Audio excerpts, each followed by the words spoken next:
Before filming even began, Mel Gibson made an unthinkable move. He withdrew $30 million from his own fortune to fund The Passion of the Christ. No studio backed him.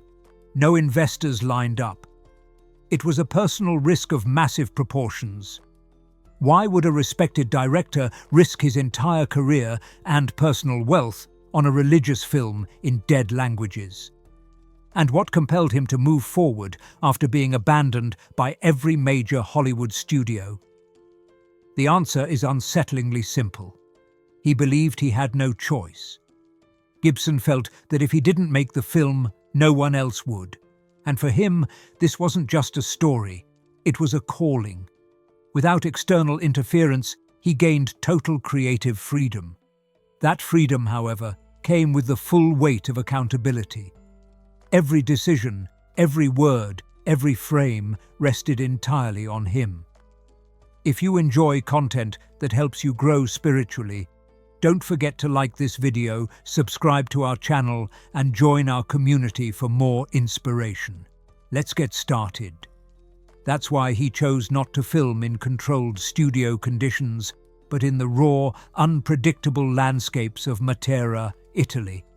With rugged terrain and sudden weather shifts, it wasn't a comfortable set. Cast and crew faced bone-chilling winds, uneven ground, and erratic rain. No luxury trailers, no elaborate shelter, only commitment.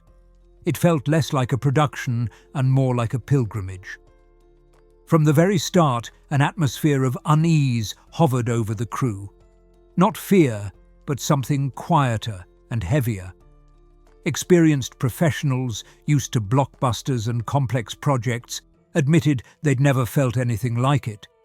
Some reported a strange calm, while others described the sensation as being watched or judged. No one could quite define it. Gibson insisted on historical accuracy, not just in location, but in language. The script was delivered entirely in Aramaic, Latin, and Hebrew. It alienated some marketers, but Gibson wasn't chasing mainstream appeal. He was chasing truth, even if that truth came without subtitles. And while Hollywood dismissed the project as doomed, Gibson doubled down on his vision. He refused to soften the crucifixion.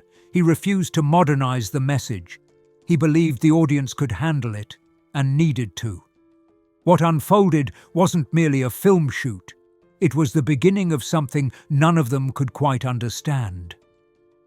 Caviezel stepped onto the uneven ground, fully aware that this role would test not just his skill, but his endurance.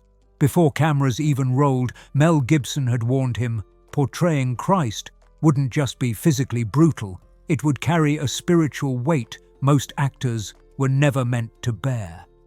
Caviezel didn't flinch. He accepted the role at 33 years old, sharing not only the same initials as Jesus Christ, but also an uncanny inner certainty that this was his path. Even as the cold bit through his skin and the weight of the cross dug into his shoulder, Caviezel pressed forward, driven not by fame, but by something more powerful. Each take left him more bruised, more exhausted, yet more certain that this role was transforming him from the inside out. There are moments in life when we, too, carry burdens that feel impossible, when we step into challenges that demand more than we think we can give. This is exactly what The Secret of Jesus' Apparitions offers, a path to clarity and peace through his revelations. This ebook goes into his prophecies and offers insight into what lies ahead. It's available for free in the pinned comment. Grab it now before the edition's gone. From the first days of filming, the toll on his body began to show. During the scourging sequence, a choreographed whip accidentally struck him with full force. The leather tip tore through his skin, leaving a wound that halted production for hours. Days later, while carrying the wooden cross, not a hollow prop, but a full-sized, solid structure, he fell, dislocating his shoulder. His scream in the final cut wasn't acting. It was real. The brutality escalated. In the midst of filming the Sermon on the Mount, an unexpected lightning bolt struck him. Another bolt hit assistant director Gian Michelini shortly after during a separate scene. Though both survived, the cast began to whisper, how could lightning strike the same two people working on the same film, weeks apart? Caviezel himself later described feeling an invisible weight pressing on his chest after the incident, a moment that blurred the line between fiction and reality. He returned to the set anyway, trembling but determined. Every wound, every sleepless night became part of what he believed to be a divine commission. For long stretches, he stood near motionless atop the crucifix under bitter winds, his body trembling not only from the cold, but from an intense exhaustion that crept beneath his skin. Bruises accumulated, some covered in makeup, others too raw to conceal. There were nights he couldn't lift his arms to undress.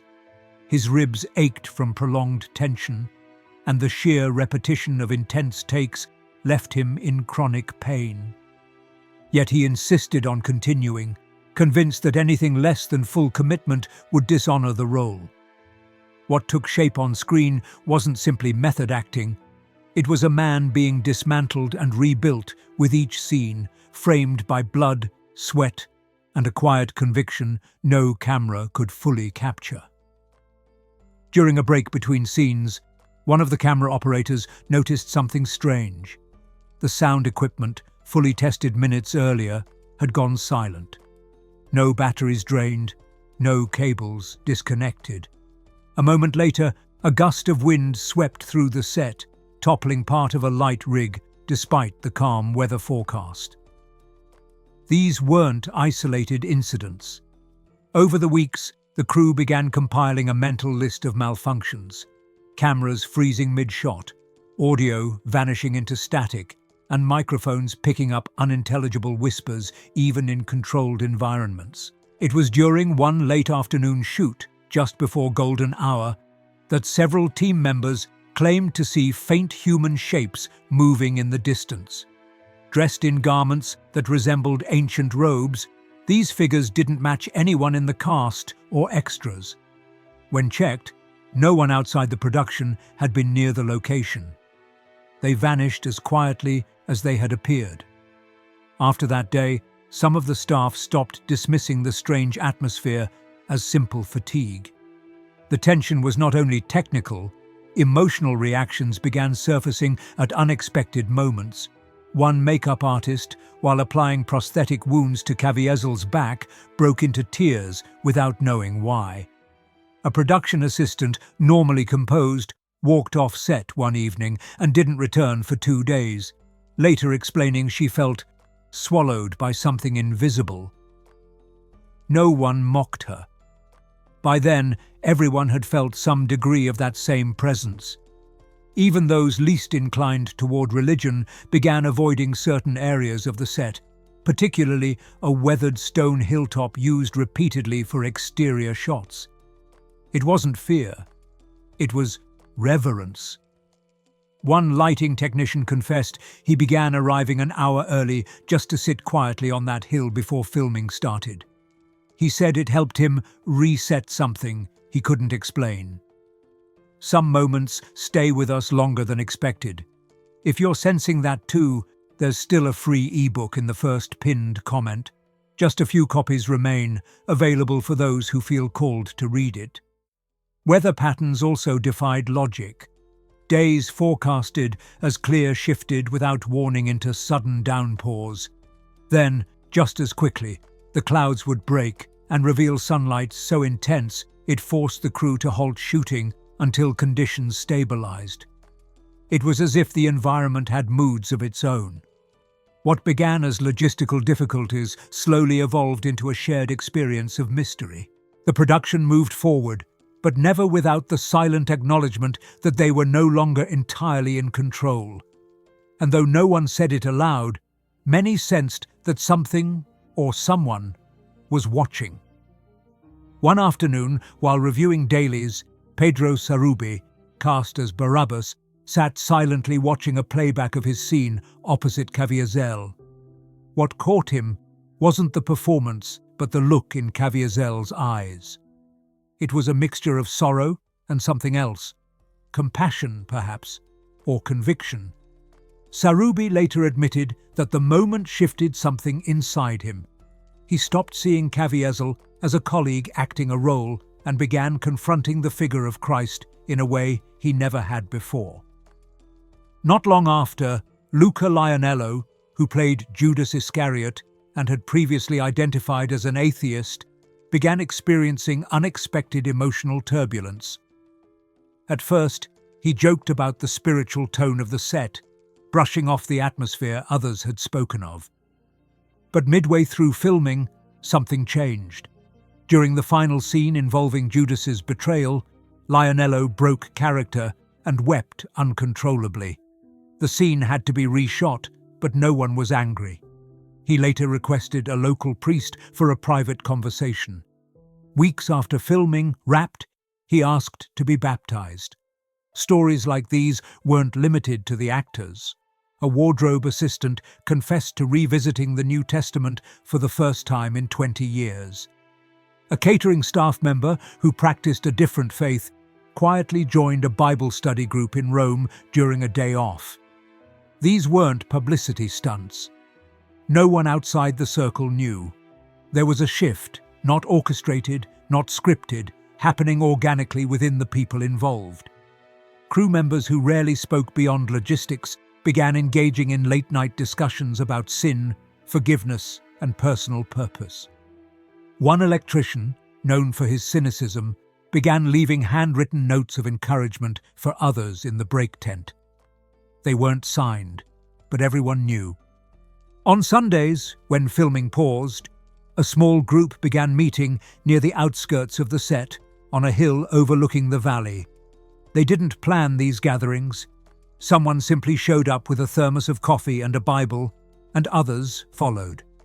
There was no preaching, no hierarchy, just silence, conversation, and sometimes prayer. No one claimed a sudden conversion, yet across the team, something quiet and personal stirred. Even those who remained distant in belief admitted that this project had become more than a film. Not because of marketing, miracles, or myth, but because they had been changed in ways they couldn't define. It's in these quieter pauses that something powerful often speaks. You'll find a free ebook gently waiting in the first comment, but only while a few copies last. The crucifixion sequence stretched across 5 grueling weeks. Each day began before dawn, with Caviezel seated in silence as makeup artists recreated bruises, open wounds, and dried blood. The cold made it harder. His skin trembled under layers of prosthetics. The cross, constructed from dense wood, wasn't a hollow replica.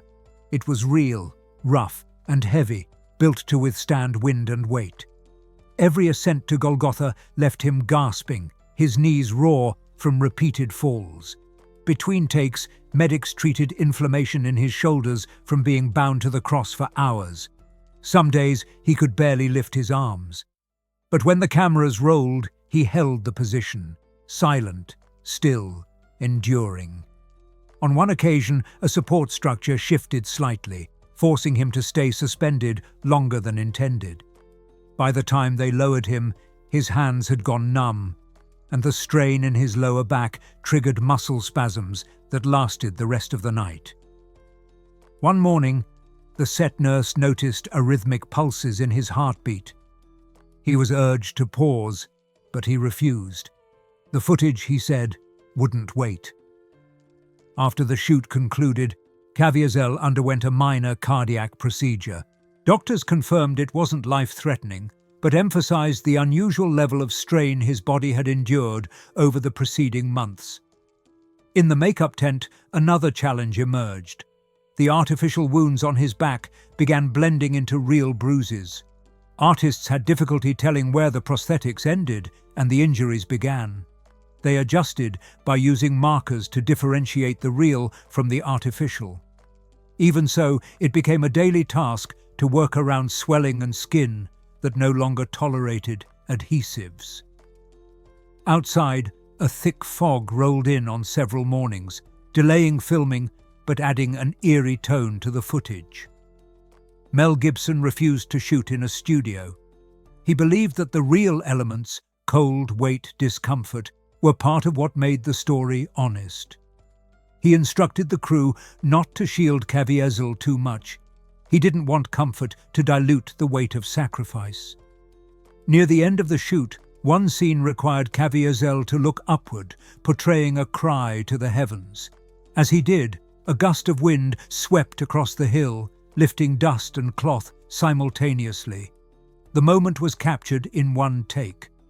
No one moved. It made it into the final cut. When the cameras finally stopped rolling, something unexpected lingered in the air, an aftershock, not of silence, but of internal noise. Many of the cast and crew returned home with more than physical exhaustion. Reports surfaced weeks later of vivid dreams, flashbacks to specific moments on set, and, in some cases, lifestyle changes that surprised even close family members. Viewers of The Passion of the Christ would eventually react with intensity, but it started with those behind the camera. Sound technicians, costume designers, transport drivers, people who had no religious agenda, began attending local masses, joining spiritual discussion groups, or simply withdrawing from their normal routines to reflect. For some, it was temporary. For others, permanent. The film's premiere didn't just draw a crowd.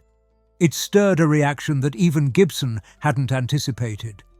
Within days, churches reported increased attendance. Online searches for gospel passages spiked.